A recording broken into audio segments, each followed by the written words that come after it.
Hello everybody, welcome to another Eternal Deck Tech.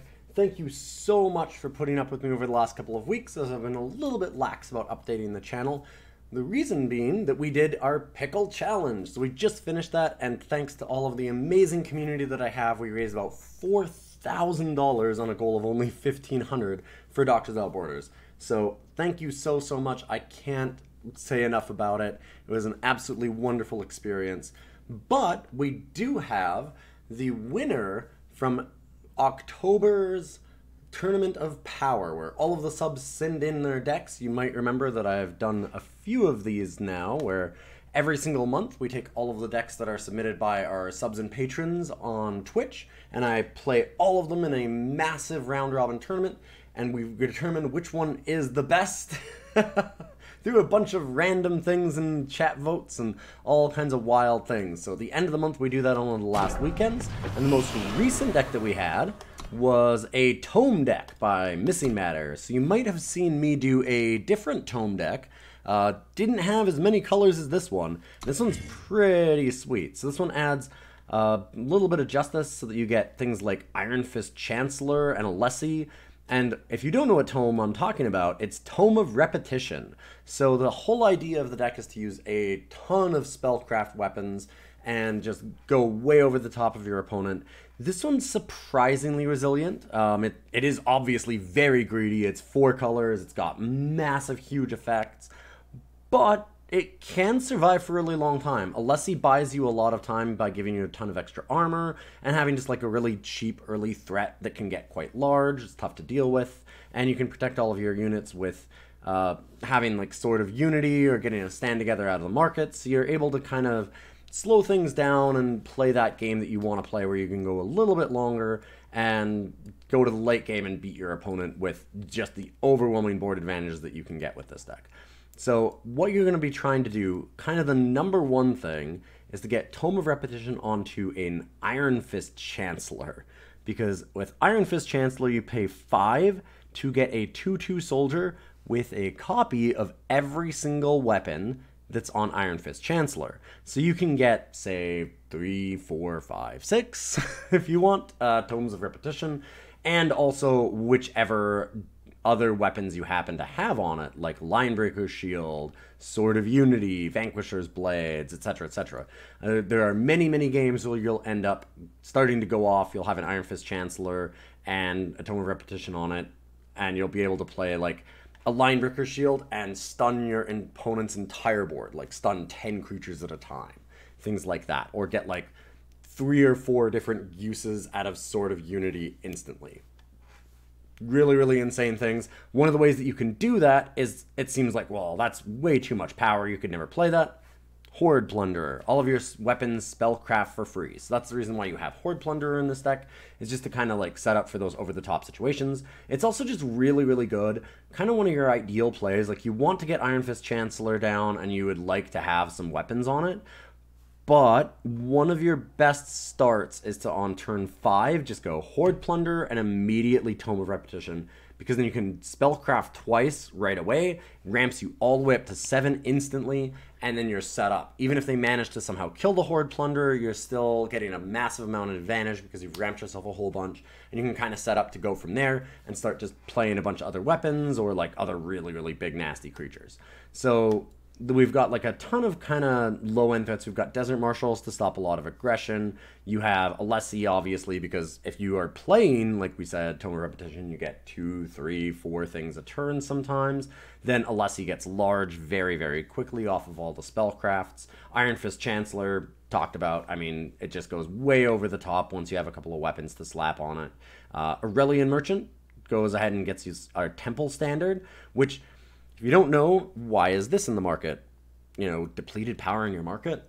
Temple Tactic. Put a unit and each weapon it's wielding into its owner's hand. So sometimes you might get like Horde Plunderer down, like we said early, Horde Plunderer, Tome of Repetition, use it twice, and then you immediately get Iron Fist Chancellor. You can go for Temple Standard, return the Horde Plunderer, play it, and then Iron Fist Chancellor, Tome of Repetition onto it instead. So now you're set up to go, and just like kind of keep just drawing every single power card out of your deck, just chaining them together and beating your opponent to death very quickly afterwards. So we've got Temple Standard in there, we've got a Tome of Repetition, because obviously it's one of the main things.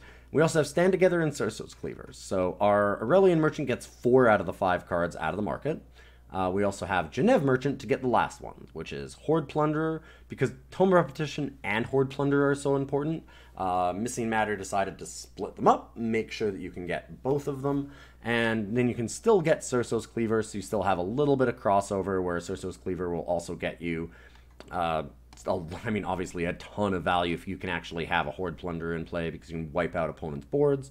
Genev Merchant is also just a really good card to have, because honestly a 3/2 Aegis is very strong in a deck where you're trying to slam a whole lot of weapons onto a single thing. So Ironfist Chancellor is cool, it's awesome to go off with, but it doesn't have Aegis, it doesn't have any protection. So some of those games where you're playing against the deck with a whole lot of removal, you might want to be putting them onto Genev Merchant instead and getting the value that way. You don't need to necessarily go over the top with Ironfist Chancellor, it's just where the deck goes insane. So that's what happens. Svetya, nice protective card, stops your opponent from being able to wipe out the board, or like stop you on key turns. They can't like really respond on a turn where you're trying to jam a whole bunch of weapons onto something and like respond to the spellcrafts, because they can't respond to the actual weapon being put on the unit, but they can respond to the spellcraft. So you might set up for like Svetya on turn 5 and then Sword of Unity play Stand Together. Your opponent can't respond at that point. So, because you've basically made it so they can't play spells. Normally they would have the option to kill something before the Stand Together resolves. Instead you can set it up so that you protect everything and now you're covered for the future turns. Mystic Ascendant is obviously real cool once you get Tome of Repetition going, because you can just draw a ton of cards every turn. So massive finisher for us. Eilyn Clan Mother, same kind of thing. Once you have a ton of power, comes in, silences a bunch of threats on the other side of the board, and the ultimate just wipes out massive numbers of creatures at a time. And then we've got, you know, pretty much every spellcraft weapon you can imagine. A bunch of Sandglass Parmas, so that if you're under a ton of pressure and you need to get out of a bad situation, you can just return most of your opponent's creatures if you've got Tomes of Repetition. Linebreaker Shield is very similar, because it'll stun them for a long time, draw you some cards, so you can hopefully find some more answers. Vanquisher's Blade to kill the bigger things. Sword of Unity really just protects your own creatures, or lets you win races, because the life steal, spellcraft and life steal together there.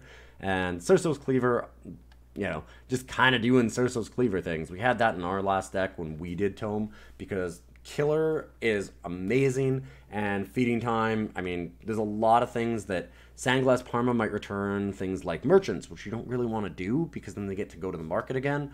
You might have trouble getting it with the Vanquisher's Blade, because the Merchants all dodge it. Well, Cirso's Cleaver just silences all of them, they're gone.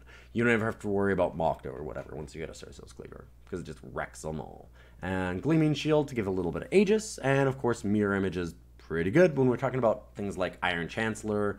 Iron Fist Chancellor already getting a whole bunch of extra copies, and how awesome that is. If you can copy big things like Mystic Ascendant or another Iron Fist, maybe get Svetya so that you can stop an opponent from having a board wipe on a key turn, then again, Gleaming Shield's pretty awesome. Only one, but it's a really expensive card. You don't necessarily need too many of them. Same with Cirso's Cleaver. These are kind of the high impact ones, but they're also really expensive. And by the time that you get there and really need to use them, you're probably going to have enough power, or you've probably already lost, so it doesn't really matter if you get them or not. Unseal is here to help you stop out. Again, the big things that you're worried about are like specific removal for your creature with a bunch of weapons on it before you can get something like a Stand Together, or if there happens to be a Vara in play, because obviously Vara is really problematic, how it just stops all of the Aegis from happening, so you can Unseal instead to stop them from being able to get you, or, you know, to counter, obviously, like a big board sweeper, like a Harsh Rule, or an End of the Story. Alright, so that's what we've got. Lots and lots of crests, lots and lots of different colors.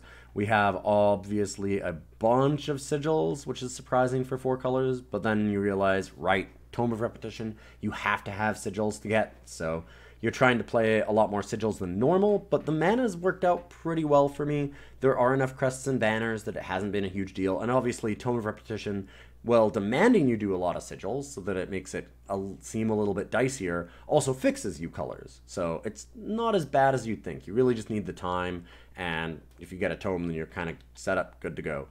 All right, well, this is the deck. We're going to run it through 5 games and see how our sub-deck does. Again, thanks everybody for entering into this. I really do appreciate all your support, and especially recently for the Doctors Without Borders Pickle Challenge charity. We're going to be doing another one in the spring, so pay attention to that. And I can't wait to crack $50,000 total raised. You are all incredible. Thank you so much.